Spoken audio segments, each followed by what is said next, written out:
Bienvenidos amigos a esta reflexión de hoy viernes. Ojalá hoy escuchen la palabra de Dios y no endurezcan su corazón, sino por el contrario que sean dóciles a escucharla. Oiga, esto lo tengo yo como experiencia propia de toda la vida. Desde niño diría yo siempre he escuchado a los mayores. Y en mi juventud yo tenía una canción que me gustaba mucho y la aplicaba a mi vida como si fuera la Biblia, que era la canción de Sierata. Y la canción de Sierata decía: escucha al torpe y al ignorante. Ellos tienen su propia historia. Y a mí me gustaba aprender de la gente. A mí me gustaba aprender de los demás. Y yo pensaba que los ancianos tenían mucha sabiduría y que había que escuchar a los ancianos, porque los ancianos, a pesar de su edad, ellos cultivaron durante toda esa vida sabiduría y entendimiento. Hoy día ya no es así, hoy día ya no lo considero como tan inteligentes a los ancianos, y máxime porque alcanzo a ver en los testigos de Jehová a muchos ancianos, mujeres, sobre todo mujeres, pero también hay caballeros de más de 60, 70 años metidos en esta religión protestante después de que ellos fueron católicos. Y vino un pastor mentiroso, los engatusó y ellos creen ahora estar en la verdad. Ahora es difícil sacarlos de ahí donde están, porque ellos eran católicos y se salieron creyendo que la Iglesia Católica les estaba enseñando la mentira, y que ellos, con ese pastor que les llegó a su casa y les tocó la puerta, les estaban enseñando la verdad. Y ahora viven en una doctrina falsa, pero creen estar en la verdad. Luego, si están en la mentira, no son tan inteligentes, no son tan sabios. Porque cuando yo voy a predicarles la palabra de Dios con la Biblia, y la Biblia de ellos, no la mía, la de la Iglesia Católica, sino la de ellos tienden a creer que no, que eso no es así. A pesar de que lo leen, que está escrito, dicen: no, César, eso no es así. Yo le voy a preguntar a mi pastor, a mi anciano, porque creo que ellos le llaman anciano a sus dirigentes. Le voy a preguntar a mi anciano: ¿y qué hace mi anciano? Mi anciano lo único que hace es volverlo a adoctrinar. Vuelve y le hace aquí así, pa, y vuelve a quedar manipulado, porque no alcanza a visualizar la verdad. Aunque la ven en la Biblia, no la ven, porque así está escrito en la Biblia, y así se los dice saber ayer. Dios, con D mayúscula, les da un poder engañoso para que crean en la mentira, al fin de que no sean salvos. Y también está Dios, con D minúscula, que es el demonio, porque el Dios de este mundo les ha cegado el entendimiento, con el fin de que no vean el resplandor de la verdad que está en el Evangelio. Y por ellos no son capaces de observar la verdad, aunque se las muestre en la Biblia. Es una cosa terrible que está escrita en la Biblia, pero que se cumple en el día de hoy, y se cumple, por ejemplo, en los testigos de Jehová, y así se cumple también en todas estas sectas religiosas que hay en la Unión Valle, en Toro y en todo este centro y norte del Valle y en el mundo entero, donde ustedes pueden ver y visualizar a través del Facebook una cantidad de pastores, toda clase de pastores, todo el mundo cree estar en la verdad, y unos se engañan de una forma descarada, pero a pesar de eso hay feligreses que los siguen y todas esas cosas, y uno ve la verdad y ellos no la alcanzan a palpar. Creen que ese pastor tiene la verdad y está lejos, pero lejísimos de estar cerca de Cristo. Pero ellos, con su poder engañoso, creen estar en la verdad, porque el Dios de este mundo, que es Satanás, les ha cegado el entendimiento para que no vean el resplandor de la verdad, que es el Evangelio. Y por eso hay tantas doctrinas en el mundo. Bueno, vamos a leer entonces las palabras del día de hoy, las lecturas del día de hoy, que son unas cosas impresionantes. Vamos a persignarnos, muchachos, en el nombre del Padre, del Hijo, del Espíritu Santo. Amén. Primera lectura es del libro de Oseas 14, 2:10. No llamaremos ya a nuestro Dios a la obra de nuestras manos. Esto dice el Señor: vuelve, Israel, al Señor tu Dios, porque tropezaste por tu falta. Tomad vuestras promesas con vosotros y volved al Señor. Decidle: tú quitas toda falta, acepta el pacto, pagaremos con nuestra confesión. A Asiria no nos salvará, no volveremos a montar a caballo y no llamaremos ya a nuestro Dios a la obra de nuestras manos. En ti el huérfano encuentra compasión, curaré su deslealtad, los amaré generosamente, porque mi ira se apartó de ellos. Seré para Israel como el rocío, florecerá como el lirio, echará sus raíces como los cedros del Líbano, brotará sus retoños, y será su esplendor como el olivo, y su perfume como el del Líbano. Regresarán los que habitan a su sombra, revivirán como el trigo, florecerán como la viña, será su renombre como el del vino del Líbano. Efraín, ¿qué tengo que ver con los ídolos? Yo soy quien le responde y lo vigila. Yo soy como un abeto siempre verde, de mí procede tu fruto. ¿Quién será sabio para comprender estas cosas, inteligente para conocerlas? Porque los caminos del Señor son rectos, los justos los transitan, pero los traidores tropiezan en ellos. Palabra de Dios, te alabamos a ti, Señor Jesús. Ay, Dios mío bendito, cuando yo leo estas historias me hace recordarme a mí, voy a decirlo así, y es que nosotros como padres de familia, ¿cuántas veces perdonamos a nuestros hijos? ¿Cuántas veces somos misericordiosos con nuestros hijos? Y eso que estoy hablando desde mi punto de vista como César Arias, que amo tanto a mis hijos. Y cada vez que ellos hacen una travesura o se desvían por el camino, uno los corrige y les perdona. Y entonces uno, si eso que soy yo, César Arias, que soy insignificante ante la presencia de Dios, pienso de esa manera, ¿cómo es Dios para con nosotros? Oiga, la misericordia de Dios es infinita, es una cosa impresionante. Dios nunca se cansa de perdonar. Y a pesar de que ayer leíamos esas frases donde decía, háblales, evangelízalos, César, igual no te van a escuchar. Trata de decirles las cosas, igual no te van a atender, porque ellos son de dura cerviz. Su corazón se ha pervertido en la maldad y no quieren escuchar que yo, el Señor, los puedo salvar. No les interesa. Y sin embargo, hoy vemos cómo la misericordia de Dios vuelve otra vez. Señor, hemos fallado contra ti. Una vez más pecamos. Y otra vez el Señor, pero venga, pero si yo hace días ya los perdoné, ¿por qué otra vez? Otra vez. Y es lo que está escrito en este texto del día de hoy, cuando Él dice así, esto dice el Señor, vuelve Israel al Señor tu Dios, porque tropezaste por tu falta, tomad vuestras promesas con vosotros y volved al Señor, decirle, tú quitas toda falta, acepta el pacto, pagaremos con nuestra confesión. Y aquí es donde vamos a meternos nuevamente. ¿Por qué Dios es misericordioso? Por eso la semana pasada leíamos que Pedro, o esta semana leíamos que Pedro le preguntaba al Señor, Señor, ¿cuántas veces debo perdonar a mi enemigo o a mi hermano? Y le decía, hasta 7 veces. Y Jesús le decía, no, hasta 7 veces no, hasta 70 veces 7. Pedro, siempre debemos perdonar. Y cada vez que el hombre caiga en pecado, lo vamos a perdonar. Es lo que está escrito acá en estos momentos.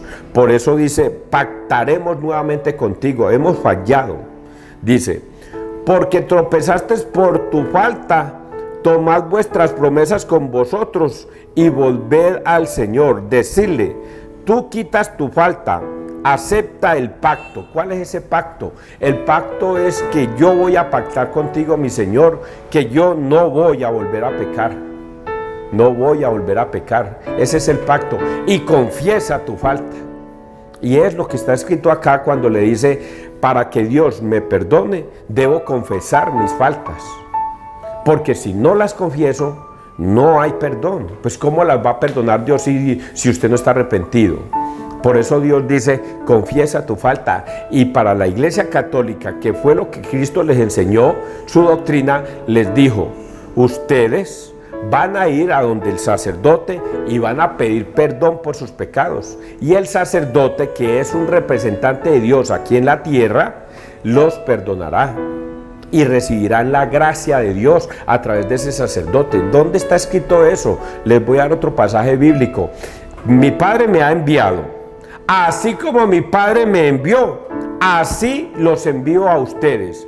Quienes los reciban a ustedes, me reciben a mí, y el que me recibe a mí, recibe a mi Padre. Por eso mira que los mando a ustedes, porque ustedes son representantes míos, ustedes van a hablar en mi nombre. Y por eso los sacerdotes van, los discípulos van y van a confesar pecados en el nombre de Cristo, en el nombre del Padre, del Hijo y del Espíritu Santo, en el nombre de Dios. Ellos representan a ellos y por eso acá dice, confesaré mi pecado. ¿Y cuál es el pacto? El pacto es que usted va donde el sacerdote y pacta con Dios. Señor, perdona mis pecados. Y el sacerdote hermoso le pregunta, ¿estás arrepentido de tus pecados? Y uno le dice, sí, Padre, estoy arrepentido, no voy a volver a pecar. Y el Padre, todo hermoso, y hace una oración toda linda, dice, ay, se me olvidó la frase, te absuelvo de tus pecados en el nombre del Padre, del Hijo y del Espíritu Santo. Y esa persona sale limpia de ese confesionario, sale limpia, más limpia que la nieve, más limpia que la lana, sale sin pecados. ¿Por qué está escrito así? Porque así lo dijo Jesús, porque así lo estipuló Jesús en Juan 20, 21, 23. A quienes les perdonaren los pecados, les quedan perdonados. Y Jesucristo dijo, les quedan perdonados, les quedan perdonados. Y la semana pasada leíamos eso, que toda persona que confiese sus pecados, que así sean más rojos que el rojo escarlata, más yo no sé qué, quedarán blancos como la nieve, blancos como la lana, quedarán blancos, o sea, Él borrará todos tus pecados. Pero ¿qué debemos hacer? Confesar. Y aquí el pacto que debemos hacer es que nosotros seguiremos considerando que Dios es nuestro Dios y que nosotros, hijos, somos su pueblo. Ese es el pacto que Dios nos pide. Y dice, acepta el pacto, pagaremos con nuestra confesión. Asiria no nos salvará. Hay personas que dicen, no, yo no tengo por qué ir a confesarme ante un hombre, yo me confieso directamente con mi Padre que está en los cielos. Yo no tengo que ir a pedirle perdón a un sacerdote, sino que a mi Padre. Y aquí dice, Asiria no nos salvará. Si ustedes no van a pedir perdón por sus pecados, ¿creen que Dios va a tener misericordia con ustedes sabiendo que no fueron capaces de pedir perdón? Asiria no nos salvará. Y dice aquí así, no volveremos a montar a caballo y no llamaremos ya a nuestro Dios a la obra de nuestras manos. Este es un tema que los hermanos separados tienen por evangelio, ¿será o qué? O por doctrina más bien. Que todos los católicos, que la Iglesia Católica es idólatra, porque tiene imágenes en sus templos. Eso lo tienen por doctrina. Y pobrecito todos los malos católicos que se salieron de la Iglesia Católica por seguir esa doctrina de demonios, doctrina falsa. Porque por lo primero que los engañaron, si yo fuera a preguntarle a más de uno de ellos, diría, venga, ¿usted fue católica? Sí, ¿y usted por qué se salió? Ah, no, porque allá fue un pastor y me dijo que nosotros los católicos éramos idólatras, porque teníamos imágenes. Y entonces la pregunta que yo le hago acá dice que no volveremos a tener como Dios a una imagen hecha por nuestras manos. Y la pregunta que yo le haría a esa personita es, venga mi amor, cuando usted iba y tocaba a la Virgen María o se postraba a rezarle a ella o le prendía velas a ella, ¿usted creía que la Virgen María era Dios? ¿O que la Virgen María era una imagen que le recordaba a la Madre de Jesús? Porque si usted me dice que usted creía que la Virgen María era Dios, usted estaba cometiendo un pecado de idolatría. Si usted creía que la Virgen María o San José o San Pedro o cualquiera de los santos que hayan allí expuestos en las imágenes de un templo, creen que esos son dioses, entonces usted sí estaba pecando de idolatría, porque era la única Porque el resto, todos los católicos en el mundo entero sabemos que la Virgen María no es una diosa, que San Pedro no es un dios, que San José, la imagen de San José no es un dios. La única que creía semejante torpeza era usted y sus pastores. Los pastores que la engatusaron haciéndole creer que esos son dioses. Porque el resto, ¿quién se va a comer ese cuento? Nadie. Nosotros los católicos somos claros y sabemos que ahí no está Dios. Nosotros sabemos y entendemos que a Dios solo lo encontramos en el sagrario y ni siquiera en la aureola esta, ¿cómo se llama eso? Ay, ¿por qué se me dan los nombres, Dios mío bendito? La cajita que el Santísimo y donde meten la hostia, ay, Dios mío. Ni siquiera ese aparato que es revestido en oro y que tiene como una especie de sol hacia los lados, la custodia. La custodia es Dios. Nosotros ni siquiera creemos que la custodia alrededor, que está como en oro y todas las cosas, y la ponen ahí, es Dios. Ni siquiera la custodia. Porque cuando el sacerdote mete la hostia en la custodia, inmediatamente ahí estamos adorando es la hostia. Y cuando el sacerdote saca la hostia de la custodia, ustedes mismos pueden ver que él coge la hostia, la guarda en el sagrario y la custodia mismo tenga la empaca y se la entrega a una muchacha. Vaya eso por allá, porque la custodia solamente es un adorno nomás, es una imagen, un adorno, pero ni siquiera la custodia. Si ustedes llegan a encontrar por ahí una custodia vacía, ahí no está Dios. Evidentemente no es que no tiene la hostia en el centro, que es Dios. Entonces eso está diciendo acá también, que nosotros no adoraremos imágenes hechas por nuestras manos y no las llamaremos Dios. Los católicos lo sabemos, los protestantes no. Ellos creen porque sus pastores mentirosos los engañaron, haciéndoles creer que la Iglesia Católica es idólatra por las imágenes. Y las imágenes para nosotros no son ídolos, no son dioses. Sigamos avanzando, muchachos.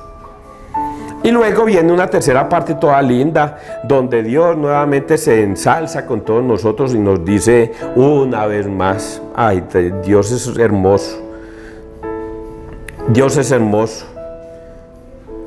En ti el huérfano encuentra compasión. Esta partecita: en ti el huérfano encuentra compasión, curaré su deslealtad, los amaré generosamente, porque mi ira se apartó de ellos. Seré para Israel como el rocío, florecerá como el lirio, echará sus raíces como los cedros del Líbano, brotarán sus retoños y será su esplendor como el olivo. Y esto me hace recordar a eso que nosotros como padres de familia siempre le decimos a nuestros hijitos: hijo, no haga las cosas malas, haga las cosas bien, sea juicioso en el estudio, vea que si usted estudia y le va bien, yo lo voy a premiar. Si usted quiere irse de paseo y usted me saca buenas calificaciones, se va de paseo. Si yo tengo plata y usted necesita algo, yo lo voy a complacer, pero sea juicioso, haga las cosas bien, sea un niño o una niña ordenada, juiciosa, que obedezca lo que yo le mando, y Dios y yo la bendeciré todo el tiempo. Aquí está ese Dios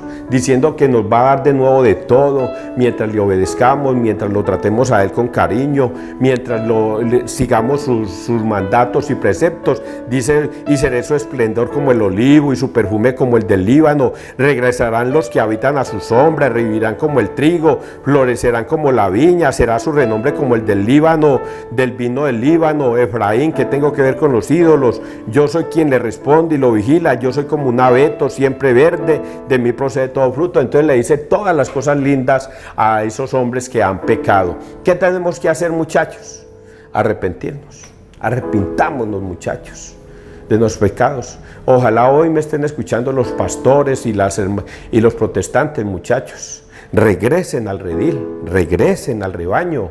El único rebaño que creó Cristo fue la Iglesia Católica en Mateo 16, 18, hace 2000 años.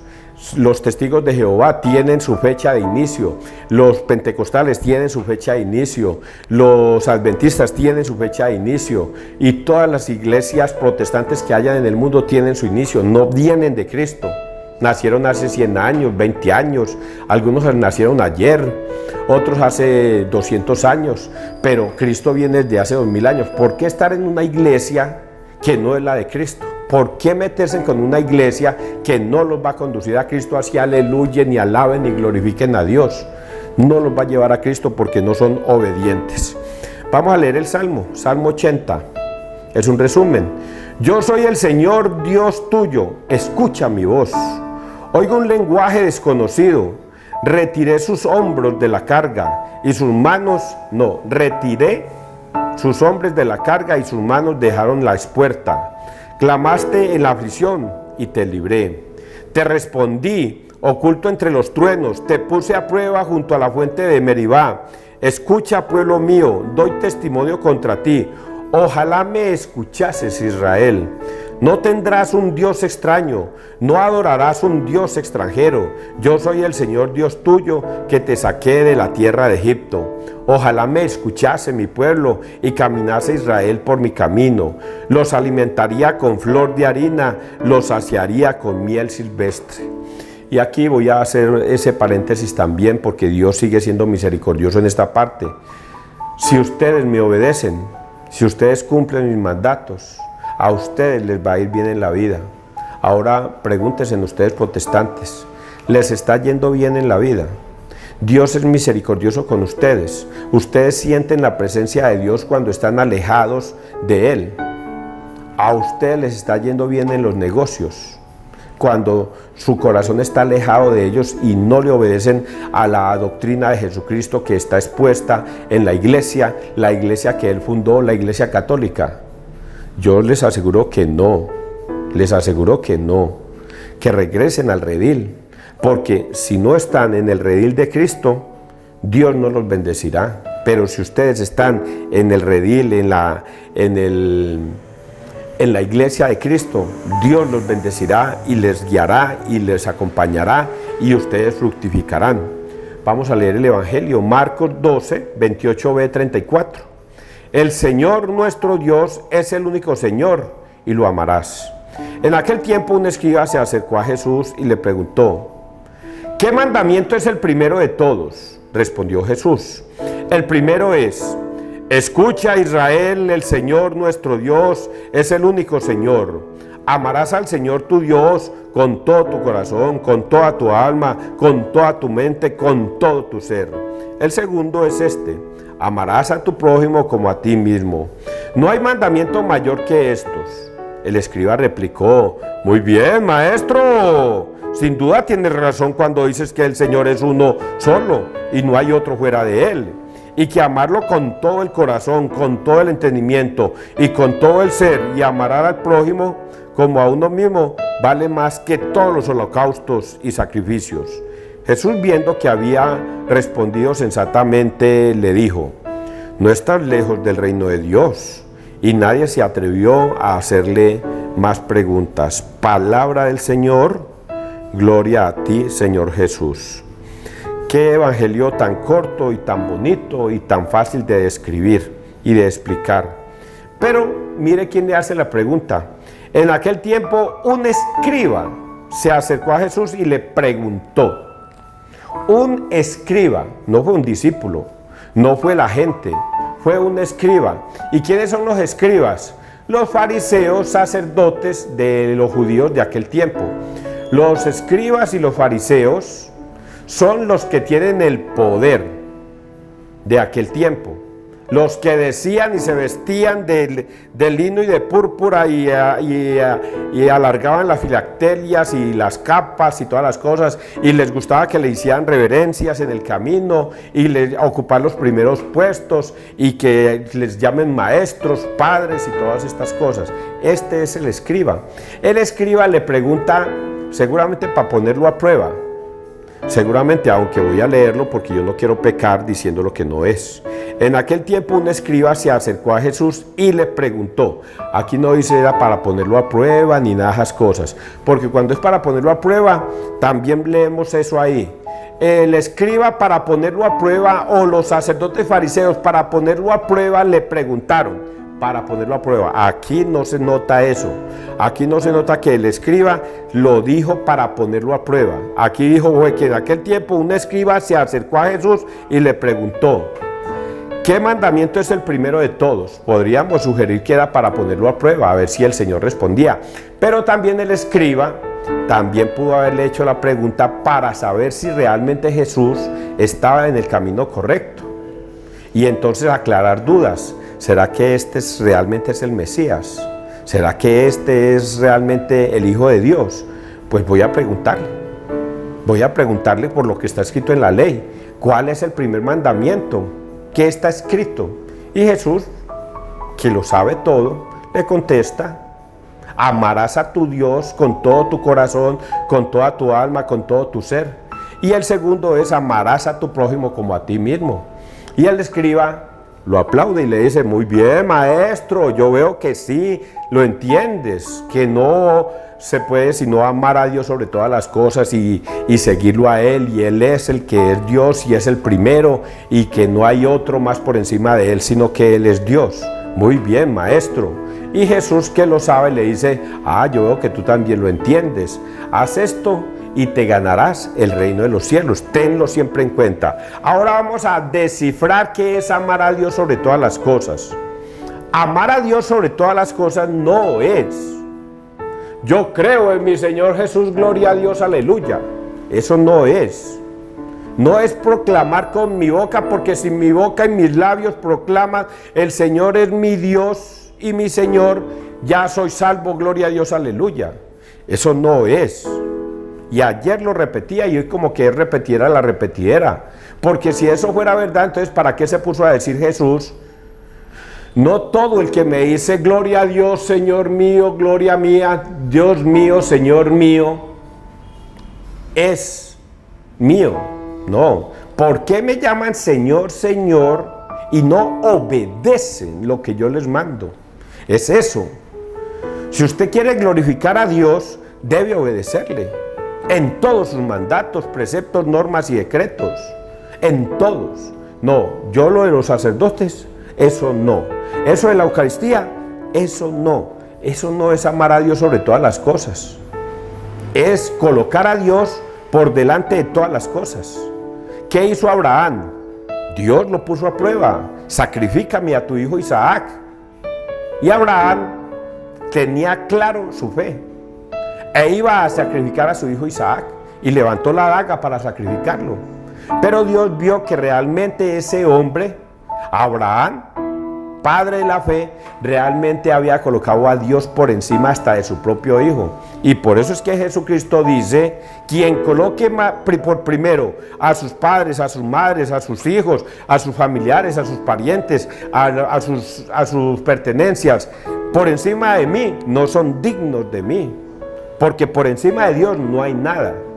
¿Y qué es colocar a Dios por encima? Obedeciéndolo en todos sus mandatos. No es diciendo: no, yo lo quiero mucho, pero hay cosas que yo no lo voy a obedecer, porque no son dignos de Dios. Por eso en Mateo 7, 21, 23 les va a decir eso: no todo el que me dice Señor, Señor entrará al reino de los cielos, sino el que hace la voluntad de mi Padre. Y la voluntad de mi Padre es el que obedece a mi Padre. Así como mi Padre me ha enviado, así los envío yo a ustedes. El que los reciba a ustedes me recibe a mí, y el que me recibe a mí recibe a mi Padre. Por eso no todo el que me dice Señor, Señor entrará al reino de los cielos, sino el que hace la voluntad de mi Padre. Y el que hace la voluntad de mi Padre lo amará. Y estaré con él y lo amaré, porque hace la voluntad del Padre. Y por eso es que algunos en ese mismo evangelio va a decir: pero Señor, si nosotros te aleluyábamos, te glorificábamos, nosotros tocábamos de puerta en puerta consiguiendo peligreses para ti, y los convertíamos de la iglesia tuya a la iglesia nuestra y todo eso. Y otros me dirán: pero Señor, nosotros, miren en el Facebook, y vas a ver que hay gente pastores que arrojan demonios y que hacen milagros, y vas a ver todo eso, y eso cantan, bailan y de todo, y piden hasta el diezmo. Y otros dirán, vea Señor, vea que hasta aquí muestro en este Facebook que vea una señora estaba sentada y hasta la paré, vea, estaba sin sordera, estaba con sordera y le devolví los oídos. Mire que estaba hasta ciego y le devolví la vista, vea Señor, vea en el Facebook, vea. Y el Señor, en vez de decirle, oye, usted hacía todo eso tan bonito, vengan acá benditos de mi Padre, porque eso era lo que yo quería, que me glorificaran y me aleluyaran y quisieran milagros y que arrojaran demonios en mi nombre, eso era lo que yo quería, vengan benditos de mi Padre. Y Jesús no les responde eso, les dice, alejaos de mí, hacedores de la maldad, hacedores de la maldad. Yo lo entiendo claro, los católicos lo entendemos claro.